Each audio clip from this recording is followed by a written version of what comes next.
नमस्कार, स्वागत है आपका एबीपी न्यूज में। मैं हूं अवधेश।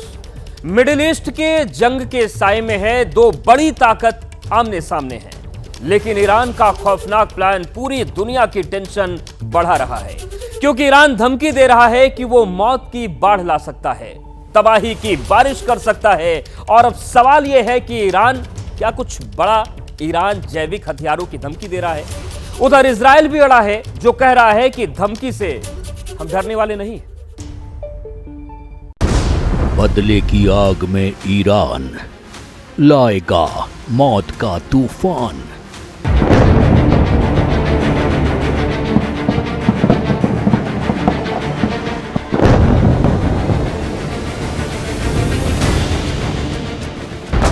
बादल, बिजली, हमला, बाढ़, बारिश, बदला।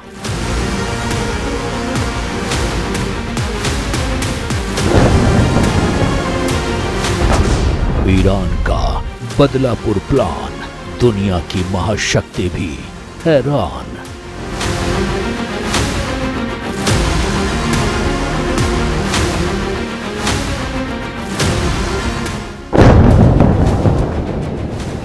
सीक्रेट हथियार, मिशन फतह तैयार।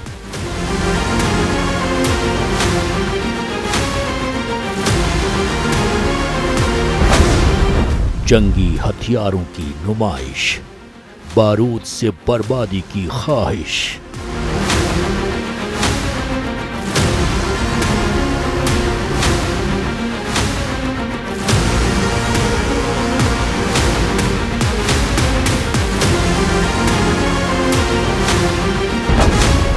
मिडिल ईस्ट में तबाही का सीन, ट्रिपल बी फॉर्मूले की विनाशकारी मशीन।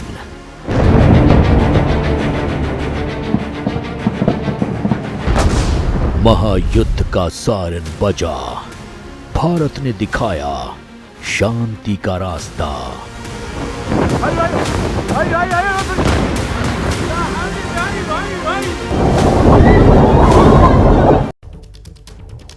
ईरान का triple B formula middle east में जंग का सायरन बजा सकता है, क्योंकि बदले की आग में जल रहे ईरान ने बड़े हमले की तैयारी की है। साथ ही अपनी उस मिसाइल की ताकत दिखा रहा है, जो महज कुछ सेकंड में ही दुश्मन का काम तमाम कर सकती है। अब सवाल यह है कि अगर ईरान ने हमला किया तो क्या इजराइल इससे डिफेंड कर पाएगा।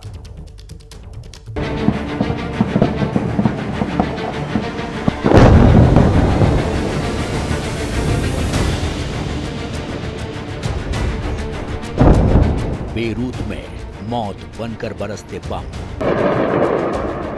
और तेहरान की हवाओं में ये बारूदी गंध क्या सिर्फ ट्रेलर है?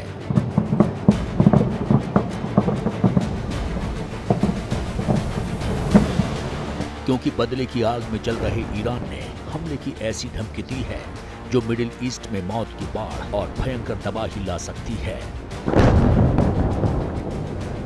ईरान की इस धमकी ने पश्चिम एशिया में दहशत का मीटर हाई कर दिया है, क्योंकि ईरान के सिर पर बदला सवार है, जो कि ईरान इजराइल से हर हाल में लेना चाहता है। लेकिन सवाल बड़ा है, क्या ईरान कुछ ऐसा कदम उठाने की तैयारी में है जो बड़ी प्रलय ला सकता है? क्या ईरान जैविक हथियार के इस्तेमाल की तैयारी में है?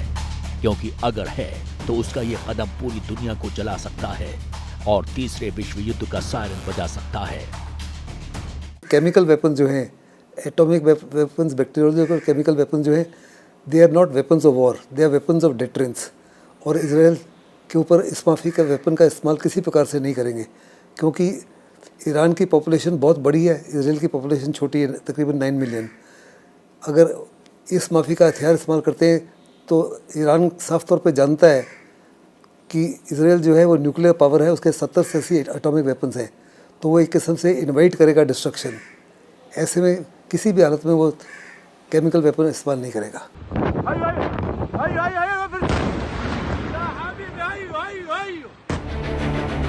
ईरान का अगला कदम क्या होगा, वो कैसे मौत की बाढ़ लाएगा और कैसे तबाही मचाएगा, ये समझने से पहले उसकी मिलिट्री की दी धमकी को समझना होगा, जिसमें उसने धमकी भरा संदेश दिया है। ईरान की मिलिट्री ने कहा है कि शत्रु गड़गड़ाहट की तरह गर्जना करते थे और बिजली की तरह चमकते और उछलते थे, लेकिन अपने इन सभी दिखावे के बावजूद वो युद्ध में कमजोर और भयभीत साबित हुए। हालांकि हम तब तक कुछ नहीं बोलते जब तक हम कार्रवाई नहीं करते, और जब तक हम बाढ़ नहीं लाते तब तक हम बारिश नहीं करते। अपने इस ट्वीट में ईरान की मिलिट्री ने अपनी सबसे खतरनाक मिसाइल फतह का वीडियो शेयर किया है, जिसमें वो मौत बनकर बरसती हुई दिखाई दे रही है। आपको बता दें कि फतह मिसाइल की स्पीड 17.9 हजार किलोमीटर प्रति घंटे है, जिसे ईरान से लॉन्च किया जाए तो ये तेल अवीव तक मात्र 400 सेकंड में पहुंच जाएगी, यानी करीब 6.5 मिनट में। इजराइल इसे ट्रैक तो कर सकता है, लेकिन गिरा नहीं सकता। फतह हाइपरसोनिक बैलिस्टिक मिसाइल है जो कि महज चंद सेकंड में अपने दुश्मन का खेल खत्म कर सकती है। ईरान की तरफ से यह भी दावा किया जाता है कि यह मिसाइल इजराइल के आयरन डोम को पंक्चर कर सकती है, जिसे ईरान ने पिछले साल ही तैयार किया है। बदले की आग सिर्फ ईरान की मिलिट्री के दिल में नहीं है, ईरान के नागरिकों में भी इजराइल को लेकर गुस्सा उबाल मार रहा है। एज ऑफ नाउ ईरान के पास शायद न्यूक्लियर वेपन नहीं है। वो कह रहा है कि न्यूक्लियर वेपन के प्रोडक्शन के काफ़ी नज़दीक है, सर 15 से 30 दिन के अंदर न्यूक्लियर वेपन बन सकता है। लेकिन कुछ दिन पहले ईरान के जो चीफ ऑफ आर्मी स्टाफ थे वो पाकिस्तान में गए हुए थे, और एक अमेरिका से रिपोर्ट आई थी कि उनकी ज़बरदस्त कोशिश की जा रही थी कि पाकिस्तान से वो किसी न किसी तरीके से या तो कोई वेपन ले लें या वेपन ख़रीद लें। पाकिस्तान इस समय कंगाली की हालत में है, और कंगाली की हालत में कंगाली से निकलने के लिए हो सकता है कि पाकिस्तान ने उसको न्यूक्लियर वेपन बेच दिया हो, लेकिन ईरान गलती नहीं करेगा, क्योंकि अगर न्यूक्लियर वेपन इस्तेमाल करता है तो इजराइल तो बहुत छोटा सा देश है, कम्प्लीटली तबाह हो जाएगा। बट इन रिटर्न ईरान जो है will be completely converted into a dust ball. Iran अगर इजराइल को हमले की चेतावनी दे रहा है तो इसके पीछे की सबसे बड़ी वजह है उसके पास मौजूद अत्याधुनिक हथियार, जिसमें फतह टॉप लिस्ट पर है। लेकिन क्या ये मौत की बाढ़ और तबाही की बारिश ला सकती है, या फिर ईरान अपना बदला पूरा करने के लिए किसी केमिकल हथियार का इस्तेमाल करने की तैयारी में है, और क्या इजराइल इसे डिफेंड कर पाएगा? ABC टाइप्स ऑफ वेपन जो हैं they are prohibited weapons, they are banned weapons internationally. लेकिन साफ तौर पे कहावत है कि all is fair in love and war. लेकिन इसके बावजूद ईरान साफ तौर पे जानता है कि उससे ज़्यादा काबिलियत जो है अमेरिका के पास में है और ब्रिटेन के पास है, जो हर प्रकार से पूरी तरह से सपोर्ट कर रहे हैं इसराइल को, और इसराइल के पास भी शायद इस्पाफी के हथियार हों। ऐसे में एक देश जो जानता है कि दुश्मन के पास भी इस्पाफी के हथियार हैं और दुश्मन उसके खिलाफ बड़ी कार्रवाई कर सकता है, मुझे नहीं लगता है इसका इस्तेमाल किसी प्रकार से करेगा। ईरान एक तरफ इजराइल पर पलटवार की चेतावनी दे रहा है तो दूसरी तरफ इजराइल हमले को पूरी तरह फेल बता रहा है, क्योंकि ईरान की मिलिट्री ने एक और ट्वीट किया है जिसमें ईरान के फाइटर प्लेन को आसमान में तबाही मचाते दिखाया है।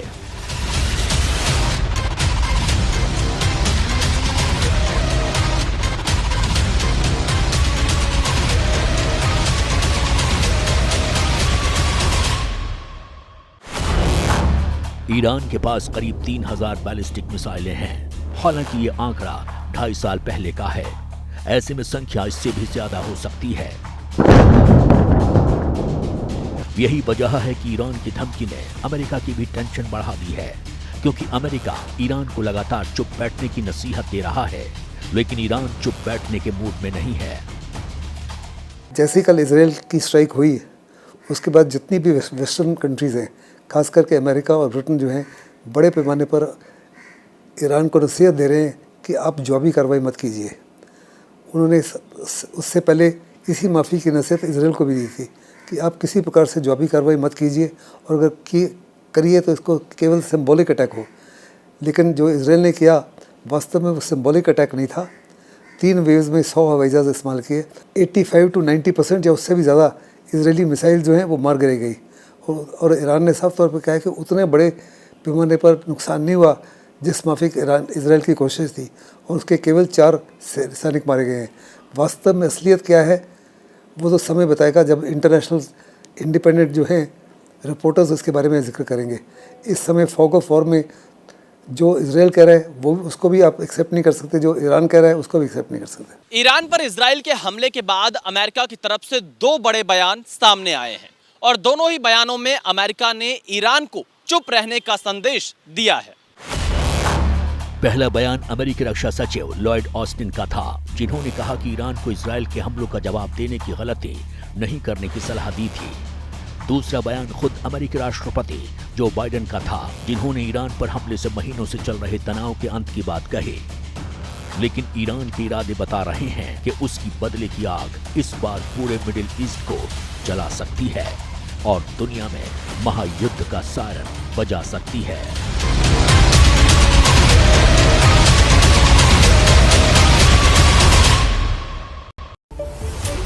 इजराइल और ईरान की जिद दुनिया को महायुद्ध की दहलीज पर ला सकती है और उधर भारत ने पहले ही यह साफ कह दिया है कि युद्ध समस्या का हल नहीं है और इजराइल ने भी भारत की बात को मान लिया है, लेकिन शर्त यह है कि पहले ईरान को पीछे हटना होगा और हिजबुल्लाह का समर्थन बंद करना होगा।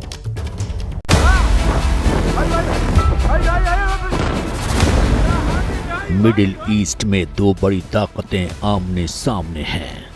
एक तरफ इजराइल है जो लंबे समय से कई मोर्चों पर जंग लड़ रहा है और दूसरी तरफ ईरान है जो अब तक गुरिल्ला युद्ध कर रहा था, लेकिन अब इजराइल के हमले के बाद और पार के मूड में है और इसी तनातनी ने पूरी दुनिया की टेंशन बढ़ा दी है, क्योंकि अगर ये युद्ध भड़का तो इसकी जद में कई देश आएंगे जो दुनिया को महायुद्ध की तरफ ले जाएंगे और युद्ध बर्बादी के सिवाय कुछ नहीं देते। और ये बात इजराइल और ईरान दोनों को पता है। यही वजह है कि जब भारत ने शांति की अपील की थी, इजराइल ने भारत के बयान की सराहना करने में जरा भी देर नहीं लगाई। Absolutely, we agree with India. I think that we have to go to a path of dialogue. The Iranian regime does not want to talk with us.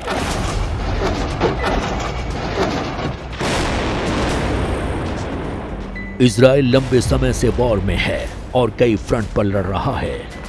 Lebanon में हिजबुल्लाह से, फलस्तीन में हमास से, यमन में Houthi से, Syria में Iran समर्थित militant group से, Iraq, Iran, इसके अलावा साइबर फ्रंट पर भी जंग झेल रहा है। लेकिन एबीपी न्यूज से बात करते हुए इजराइल के राजदूत ने माना कि इजराइल संघर्ष विराम के लिए तैयार है, लेकिन शर्त यह है कि ईरान को और हिजबुल्लाह का समर्थन बंद करना होगा। And now Iran is completely exposed. They have to understand that if they don't stop their aggression against Iran, they will be susceptible for more strikes. We hope that Iran decides to cool down, to stop attacking Israel. If that happens, Israel has no interest in further escalation.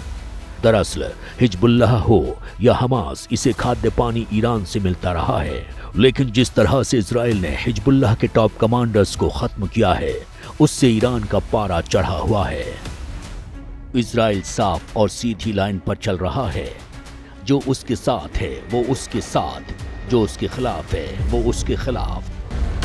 पिछले साल जब Hamas ने Israel पर हमला किया था, तब Israel के प्रधानमंत्री बेंजामिन नेतन्याहू ने कहा था कि हमला शुरू उधर से हुआ, खत्म वो करेंगे। हम ईरान की दुष्ट धुरी के खिलाफ एक कठिन युद्ध के बीच में हैं, जो हमें मिटा देना चाहता है, लेकिन ऐसा नहीं होगा क्योंकि हम साथ खड़े होंगे। भगवान की मदद से हम एक साथ जीतेंगे। हम दक्षिण में अपने बंधकों को वापस लाएंगे, हम उत्तर में अपने निवासियों को लौटाएंगे, हम इजराइल की अनंत काल की गारंटी देंगे। अब इजराइल जब तक अपने एक एक दुश्मन को खत्म नहीं कर देता, चुप बैठने के मूड में नहीं है। लेकिन इस बार उसकी लड़ाई मिडिल ईस्ट की दूसरी सबसे बड़ी ताकत से है और यही वजह है कि हर देश चाहता है कि युद्ध की आग और भड़के, उससे पहले शांति हो जाए, क्योंकि शांति नहीं हुई तो पूरी दुनिया अशांत हो जाएगी।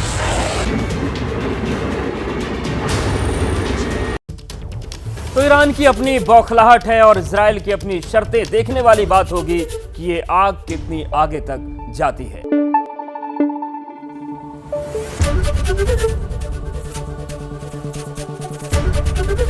एबीपी न्यूज आपको रखे आगे।